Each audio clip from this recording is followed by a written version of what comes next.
കേന്ദ്ര വിദ്യാഭ്യാസ മന്ത്രി ധർമ്മേന്ദ്ര പ്രധാൻ രാജിവെക്കണമെന്ന ആവശ്യം ഉന്നയിച്ച് കോക്രോച്ച് ജനതാ പാർട്ടി (CJP) ഇന്ന് ജന്തർ മന്ദറിൽ സംഘടിപ്പിക്കുന്ന പ്രതിഷേധ പരിപാടിക്ക് മുന്നോടിയായി ഡൽഹിയിൽ സുരക്ഷാ ക്രമീകരണങ്ങൾ ശക്തമാക്കി. സമാധാനപരമായ രീതിയിൽ പ്രതിഷേധം സംഘടിപ്പിക്കണമെന്നും നിയമവ്യവസ്ഥകൾ പൂർണ്ണമായും പാലിക്കണമെന്നും പാർട്ടി നേതൃത്വം പ്രവർത്തകർക്ക് നിർദ്ദേശം നൽകിയിട്ടുണ്ട്. പാർട്ടി സ്ഥാപകനായ അഭിജിത് ദീപ്കെ ഇന്ന് രാവിലെ വിദേശത്തുനിന്നും ഡൽഹിയിൽ എത്തിച്ചേരും.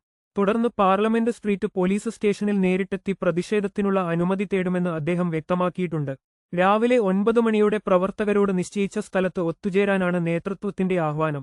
പ്രതിഷേധത്തിൽ പങ്കാളികളാകുന്നവർ വിദ്യാഭ്യാസം, തുല്യ അവസരം എന്നിവയുടെ പ്രതീകമായി ദേശീയ പതാകയും ഒരു പുസ്തകവും കരുതണമെന്നും നിർദ്ദേശമുണ്ട്.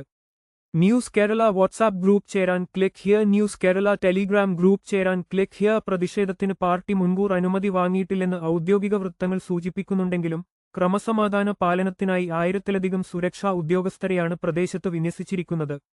ഇതിനിടെ സിജെപിയുടെ പ്രതിഷേധം വലിയ ക്രമസമാധാന പ്രശ്നങ്ങൾക്ക് വഴിവെക്കുമെന്ന് ചൂണ്ടിക്കാട്ടി സേവ് ഇന്ത്യ ഫൗണ്ടേഷൻ സമർപ്പിച്ച ഹർജി ഡൽഹി ഹൈക്കോടതി പരിഗണിച്ചു.